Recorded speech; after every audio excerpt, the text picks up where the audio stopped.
Welcome to the GAMERamble video review for Oscura, Lost Light, narrated by me, Darkcloud. As always, the full text version of this review can be found on the GAMERamble website linked below. The TLDR is that Oscura Lost Light is a nice solid platformer with eye-catching visuals and challenging gameplay. The level designs in particular are very good, and the puzzles never become tedious. The abundance of checkpoints and unlimited lives also cuts down on frustration. Overall, Oscura is a great game for fans of the genre, but it doesn't have anything unique to really draw players who would not normally try out platformers. Gameplay receives an 8 out of 10. The game is entertaining and challenging without becoming frustrating or tedious. Graphics receives an 8 out of 10. The silhouette visual style might not be as fresh as it used to be, but it still looks good in Oscura. Sound receives a 7 out of 10. The background music remains firmly in the background without really standing out. The overall score for Oscura Lost Light is 7.7 out of 10. And now for the full review. We're only guessing here, but we imagine being an ordinary lighthouse keeper is not exactly an exciting job. However, being a lighthouse keeper in the Driftlands, a world under constant threat of encroaching darkness, is a different matter altogether. Oscura, the apprentice lighthouse keeper, is tasked with protecting the Aurora Stone powering the lighthouse, but does a rather poor job and ends up destroying it instead. With the stone in shards and spread across the darkest and most dangerous areas of the Driftlands, Oscura must retrieve them before it's too late. Oscura Lost Light is actually the third title in the series, but don't worry if you have never heard of the previous games. Both are on Android, and since this is an origin story, you don't really need to know the character or setting to have fun. The story isn't particularly original either, but this doesn't matter as the game's focus is to deliver a pure platforming experience without getting bogged down in unnecessary details. Oscura can perform standard and double jumps, but don't expect to be killing enemies by hopping on their heads. It only takes one hit for Oscura to bite the dust, and levels are filled with cogs, gears, spikes, change pits, disintegration beams, and all manner of dangerous monsters. Although you can sometimes use the environment to get rid of monsters by dropping a bunch of boulders on their head for example, most of the time avoiding them is the safest policy. As you make your way through the levels, your goal is to collect the light orbs that are scattered about, while using your problem solving and platforming skills to advance. The levels have a great flow, and while less fast paced than something like Super Meat Boy, you really have to stop and think to figure out a puzzle.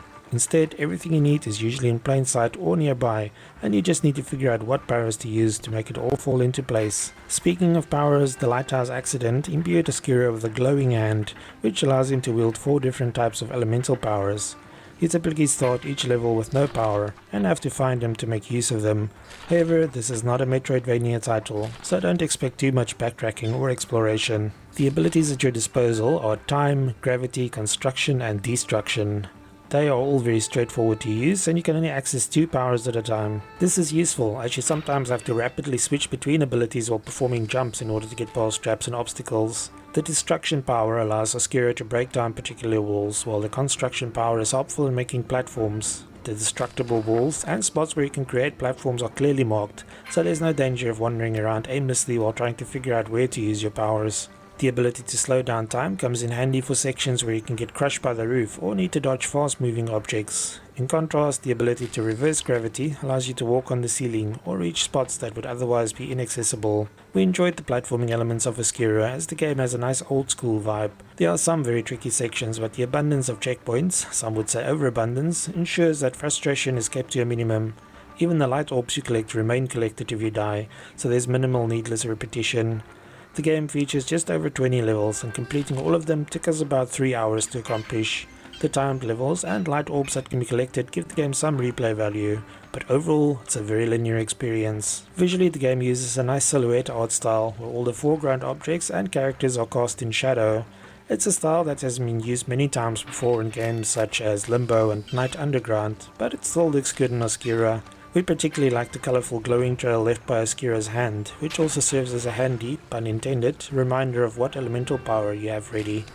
The splashes of vivid colour works very well with the dark shadows, and while the backgrounds are very basic, there's little time to stand around and gawk at them in any case. We don't have much to say about the audio, as most of the tunes remain firmly in the background, and nothing really stood out as particularly memorable. It never becomes annoying though, which is a definite plus. The default controls are rather tricky to use, as they involve holding down buttons to activate your power. Obviously, doing this with the face buttons while also jumping across moving platforms can be a challenge to say the least. The controls can be customized though, and as always, the controller is highly recommended.